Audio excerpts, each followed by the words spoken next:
Friends good morning. చూడండి పొంగల్ చేస్తున్నా. ఇక్కడైతే బియ్యం పెసరపప్పు వేసి పెట్టేసిన. కుక్కర్ 3 విజిల్లు వచ్చి అయిపోయింది. దానికి పచ్చడి కూడా చేసేసిన. ఇప్పుడు ఆనియన్స్, తెల్లగడ్డలు, కరివేపాకు, కొత్తిమీర, 2 ఎండుమిర్చి వేసేసిన.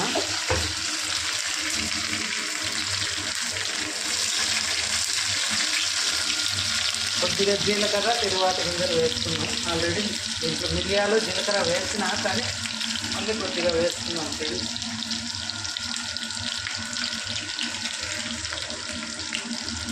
పసుపు వేపున్నారు చేసేదే ఫ్రెండ్స్. జీడిపప్పు కూడా వేసుకోవాలి, కొద్దిగా బాగుంటుంది టేస్ట్, మన ఇష్టం అది. అంతా తిరువాత వేయించేసి కొద్దిగా మిరియాల పొడి, కొంచెం మిరియాలు వేసుకున్నాము.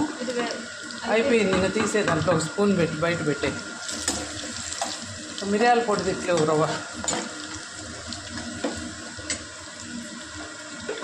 మిరియాలు అయితే దీంట్లో చూడండి, జీలకర్ర మిరియాలు అన్నంలోకి పెట్టేసిన.